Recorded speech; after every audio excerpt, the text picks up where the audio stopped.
Hello दोस्तों, welcome to prince movie explanations. ये कहानी पूरी अंतरिक्ष यात्रा पर बनाई गई है, जिसमें पृथ्वी के बहुत गर्म होने पर इंसानियत को बचाने के लिए इंसान नए ग्रह को खोजकर उस पर नई जिंदगी शुरू करने के लिए 86 साल की लंबी यात्रा पर निकल जाते हैं। ये मूवी अप्रैल 2021 में रिलीज हुई है और इसके डायरेक्टर हैं नील बर्गर। IMDb पर मूवी की रेटिंग है 5.4 आउट ऑफ 10।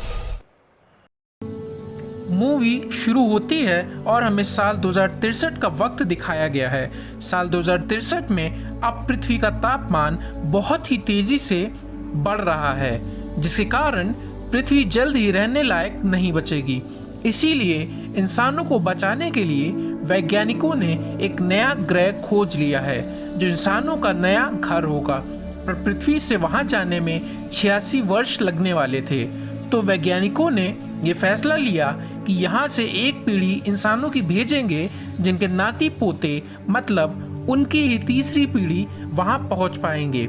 वैज्ञानिक वहाँ भेजने के लिए बायोलॉजिकली 30 बच्चों को पैदा करते हैं और उनको पृथ्वी के वातावरण से दूर एक ऐसी जगह पर रखते हैं जिसके अंदर का माहौल बिल्कुल एक स्पेसशिप जैसा होता है, जिससे उन्हें पेड़ पौधे, आसमान या धरती के प्राकृतिक वातावरण के बारे में कुछ ना पता चले और वो स्पेसशिप में आसानी से रह पाए।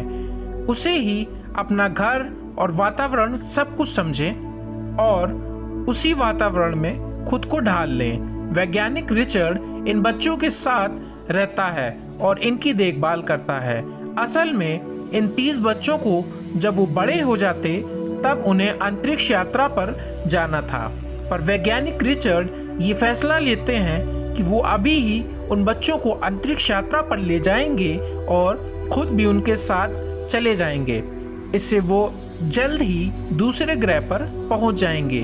वो सब अपने अंतरिक्ष यात्रा के सफर पर निकल जाते हैं और फिर हमें उनको यात्रा पर निकले हुए 10 साल बाद का समय दिखाया गया है। अब 10 साल बाद स्पेसशिप में यहाँ सब कुछ सही चल रहा था। वो बच्चे अपने डेली शेड्यूल के अनुसार चल रहे थे। डेली उन बच्चों को पहले एक वीडियो दिखाया जाता था, जिसमें उन्हें बताया जाता था कि उन्हें कैसे 24 वर्ष की उम्र में लैब में बच्चे पैदा करने हैं, और सिर्फ 24 वर्ष की ही उम्र में, इसीलिए ताकि उनके पास जितना खाना पीना और जिंदा रहने के लिए सामान है वो दूसरे ग्रह तक पहुंचने तक किसी पीढ़ी को कम ना पड़े। रोज उन लोगों को खाना पीना खाने के बाद नीला पानी पिलाया जाता था। ये नीला पानी उन्हें क्यों पिलाया जाता था, इसका रहस्य आपको आगे मूवी में पता चलेगा। खाना खाने के बाद वो लोग अपने अपने काम में लग जाते थे और खेती भी किया करते थे, अनाज वगैरह उगाने के लिए। खेती में उगाई जा रही फसलों को पानी देने के लिए उन्हीं लोगों के मूत्र को मशीन में छानकर पानी बनाकर उन फसलों में डाला जाता था। कुछ टाइम बाद उसी छानने वाली मशीन में एक मैसेज आता है कि जो मूत्र पानी बनाने के लिए आप यूज कर रहे हैं वो जहरीला हो चुका है, इसीलिए जल्द से जल्द बदल दें। वो मशीन मूत्र में मौजूद जहरीले पदार्थ के बारे में भी जानकारी देती है कि यह काफी खतरनाक है और इसका नाम है T56J। उन्हीं 30 बच्चों में एक लड़का क्रिस्टोफर ये मैसेज देख लेता है और रिचर्ड से पूछता है कि क्या हम सबको कोई जहरीला पदार्थ भी खिलाया जा रहा है, क्योंकि जिस जहरीले पदार्थ की जानकारी मशीन दे रही थी वो उनके मूत्र में ही मौजूद था।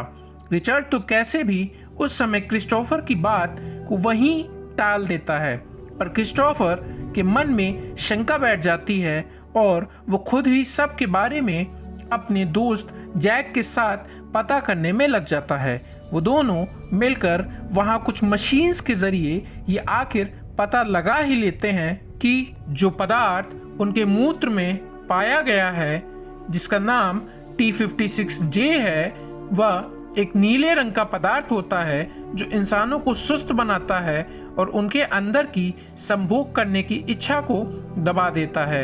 यह जानकर उनको लगता है कि उनके साथ धोखा किया जा रहा है और फिर अगले दिन से ही वो उस नीले पानी को पीना बंद कर देते हैं। इसी बीच क्रिस्टोफर को उसी स्पेसशिप में एक छुपी हुई जगह भी मिलती है जिसके अंदर वो जाता तो नहीं पर इसके बारे में रिचर्ड से पूछता है।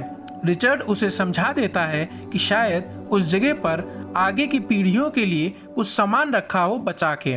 रिचर्ड यहाँ पर फिर से क्रिस्टोफर की बात को टाल देता है।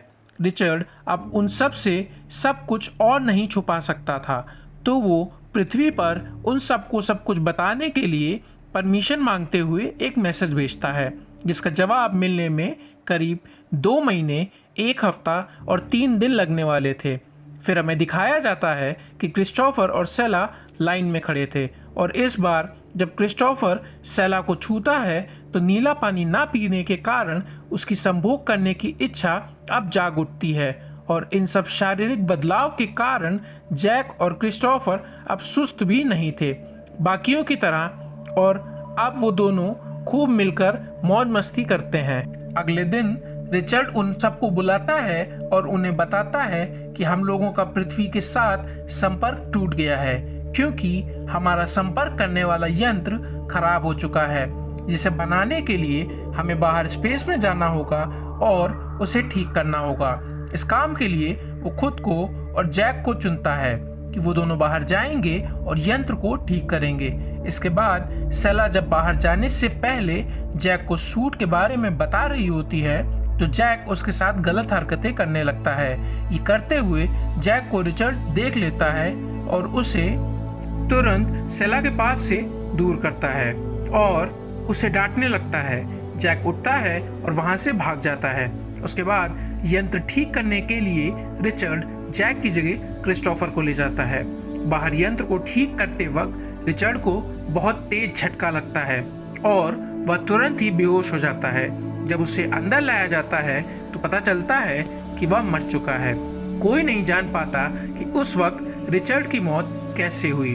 उसके बाद उन सब में वोट्स के जरिए नए लीडर को चुना जाता है और नया लीडर होता है क्रिस्टोफर। इसके बाद सेला रिचर्ड के ऑफिस में जाकर उसके पर्सनल वीडियोस और फाइल्स को देखती है और उसके बारे में और जानने की कोशिश करती है। अब क्रिस्टोफर लीडर जरूर था पर सब लोग अपनी मर्जी से सब काम करने में लगे थे। वो सब अब ढेर सारा खाना खाते हैं मन भर के, जो कि पहले उन्हें लिमिटेड मात्रा में ही दिया जाता था। एक लड़का काय जिसे नीले पानी का सच पता होता है वो बाकी सबको भी उसे पीने से रोकता है। बाकी सब भी नीला पानी पीना बंद कर देते हैं और उन सब में भी चुस्ती फुर्ती आ जाती है और वो भी पहले की तरह अब सुस्त नहीं रहते। वो सब खूब मस्ती करते हैं और सब में संभोग करने की भी इच्छा जाग उठती है। तभी काय और पीटर के बीच झगड़ा हो जाता है जिसे क्रिस्टोफर आके शांत कराता है। वो बाद में सबको मिलने बुलाता है और सबको साथ में शांति से मिलजुल कर रहने की एडवाइस देता है। जैक क्रिस्टोफर की लीडरशिप के अंडर रहकर उसके बनाए रूल्स वगैरह को फॉलो करने से मना कर देता है और सबको समझाता है कि रिचर्ड को एलियन ने मारा है और अब वो एलियन शिप के अंदर है और वो कहता है कि जो उसका साथ देगा उसे वो ज्यादा खाना देगा और एलियन से भी बचाएगा। उसकी बातों में आकर कुछ लोग उसके साथ तो कुछ क्रिस्टोफर के साथ हो जाते हैं और 2 ग्रुप्स में बढ़ जाते हैं। इसके बाद क्रिस्टोफर को भी एलियन के होने का डाउट होता है तो वो सिस्टम रूम में जाकर एलियन की तलाश करता है। वहाँ उसे एलियन तो नहीं मिलता पर कुछ और काम की चीज मिल जाती है जिसे लेकर वो वापस आ जाता है। इसके बाद जैक भी अपने साथी के साथ वहां जाता है और दोनों ड्रामा करते हुए बाहर आ जाते हैं और सबको बताते हैं कि अंदर एलियन है जिससे उनका सामना हुआ है। क्रिस्टोफर जो काम की चीज वहां से लेकर आया था वो एक ड्राइव थी जिसमें रिचर्ड के मरने के वक्त की वीडियो रिकॉर्डिंग मौजूद थी। कुछ वक्त बाद क्रिस्टोफर के साथी उसे बताते हैं आकर कि जिस कमरे में तुम गए थे जहां तुम्हें कोई एलियन नहीं मिला था वहां जैक और काय जब गए तो उन्हें एलियन मिला और उनके वहां से आने के बाद वहां पर रखी सारी ड्राइव्स तोड़ दी गई थी और वहां पर काफी तोड़फोड़ भी हुई है। सलाह सब सुनकर समझ जाती है कि जैक और काय ने ये सब जानबूझकर किया है और किसी कारणवश किया है। मतलब सारी ड्राइव्स को तोड़ना और रूम में एलियन के होने का दिखावा करना। असलियत का पता लगाने के लिए वो लोग रिचर्ड के मरने के वक्त की वीडियो रिकॉर्डिंग देखते हैं, जिससे उन्हें पता चलता है कि जैक और काय ने जानबूझकर, जब रिचर्ड यंत्र ठीक कर रहा था तो उस वक्त इन दोनों ने पावर ऑन कर दी थी, जिसके कारण रिचर्ड को झटका लगा और वो मर गया। इसीलिए जैक और काय ने सबसे एलियन के होने की झूठी कहानी बनाई। इसके बाद एक दिन जैक क्रिस्टोफर और सेला को उसकी पार्टी में आने के लिए बुलाता है, जहां वो खुद को सबके सामने उन सब का लीडर घोषित करता है और उन्हें एलियन से बचाने और ज़्यादा खाना देने का आश्वासन देता है। इसी बीच वहां क्रिस्टोफर सबके सामने वो वीडियो चला देता है जिसमें रिचर्ड के मरने की रिकॉर्डिंग थी और जिसमें साफ दिख रहा था कि जैक ने जानबूझकर रिचर्ड को मारा है। इसकी सफाई देते हुए जैक कहता है कि रिचर्ड को उसने इसलिए मारा क्योंकि उसके शरीर में एलियन था, और जब क्रिस्टोफर उसके शरीर को वापस शिप में लाया तो एलियन उसके शरीर से निकलकर किसी और के शरीर में घुस गया और वो अब किसी के भी अंदर हो सकता है। सभी डर जाते हैं और उन सबको पता नहीं कैसे पीटर पर शक हो जाता है कि एलियन अब उसके अंदर है।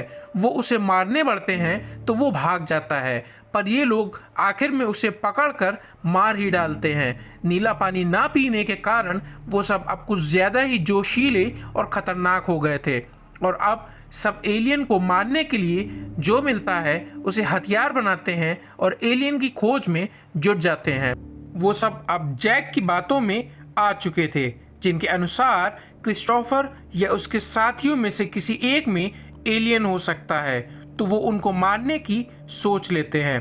क्रिस्टोफर और उसके साथियों के पास कोई हथियार तो थे नहीं, तो वो सब आखिर में रिचर्ड की बात को याद करते हैं और सेला की एडवाइस पर वो लोग उसी छुपी हुई जगह पर जाने की सोचते हैं जो क्रिस्टोफर को मिली थी और जहां रिचर्ड ने कहा था कि वहां पर आगे की पीढ़ी के लिए कुछ सामान रखा है।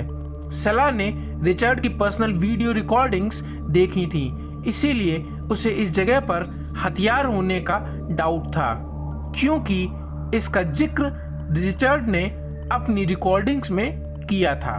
क्रिस्टोफर उस जगह को खोल तो नहीं पाता, पर गलत तरीके से खोलने के कारण अलार्म बजता है और जैक और उसके साथियों को भी उस जगह के बारे में पता चल जाता है। वो दरवाजे को तोड़कर अंदर घुसते हैं और वहां उन्हें हथियार भी मिल जाते हैं, जो कि काफ़ी हाईटेक गन्स थी। अब जैक और उसके साथियों के पास गन्स भी थी, इसी कारण अब सब जैक और उसके साथियों से डरने लग जाते हैं और क्रिस्टोफर का साथ छोड़कर डर के कारण सब जैक की तरफ हो जाते हैं। क्रिस्टोफर के साथ अब बस 2 लड़कियां ही बची थीं।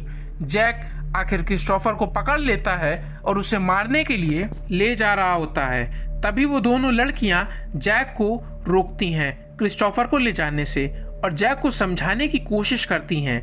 इसी बीच काय उनमें से एक लड़की को गोली मार देता है और जैक सबको डराता है कि वो कुछ भी कर सकता है। इसी बीच मौका देखकर क्रिस्टोफर और सेला वहां से भाग जाते हैं और छुपते हुए कैसे भी शिप से बाहर जाने वाले दरवाजे तक पहुंच जाते हैं। वो सब क्रिस्टोफर और सेला को मारने के लिए उनके पीछे पड़ जाते हैं। आखिर में जैक उन्हें ढूंढ लेता है और जब तक वो भी शिप से बाहर जाने वाले दरवाजे तक आकर उन्हें पकड़ता, वो दोनों जल्दी जल्दी स्पेस सूट पहन लेते हैं और शिप का वॉल्ट खोल देते हैं, जिसके कारण दरवाज़ा खोलते ही शिप की सारी हवा तेज़ी से बाहर जाने लगती है, जिसमें जैक और क्रिस्टोफर दोनों ही बाहर खींचे चले जाते हैं। दोनों के बीच लड़ाई होती है, जिसमें जैक क्रिस्टोफर को बाहर फेंक देता है और बाद में सेला जैक को लात मारकर बाहर निकाल देती है। बिना स्पेस सूट के बाहर जाने पर जैक तो मर जाता है, पर क्रिस्टोफर बच जाता है और कैसे भी करके वापस स्पेसशिप में आ जाता है। क्रिस्टोफर और सेला जब जैक के साथियों को उसकी मौत की खबर देते हैं तो वो भी अपनी गन्स नीचे कर लेते हैं और क्रिस्टोफर के आगे झुक जाते हैं। फिर से जब वोटिंग होती है तो इस बार सेला को उनका लीडर चुना जाता है। सेला के लीडर बनने के बाद सब कुछ रूल्स के अकॉर्डिंग और सब सही तरीके से चलने लगता है। इसके बाद मूवी फास्ट फॉरवर्ड होती है जिसमें उन सब के बच्चे होते हैं, फिर उनके बच्चों के बच्चे होते हैं और इस तरह करीब 2 पीढ़ियों बाद वो आखिर दूसरे ग्रह पर पहुंच जाते हैं और मूवी यहीं पे एंड हो जाती है। उम्मीद करता हूँ आप लोगों को मूवी पसंद आई होगी। मूवी पसंद आई हो तो लाइक करें और कमेंट्स में अपने व्यूज़ और अपनी पसंद की मूवीज़ आप मुझे सजेस्ट कर सकते हैं, जिन्हें मैं जल्द से जल्द चैनल पर एक्सप्लेन करूँगा। अगर आपको मेरी एक्सप्लेनेशन पसंद आई हो तो प्लीज़ चैनल को सब्सक्राइब करना ना भूलें। Thank you.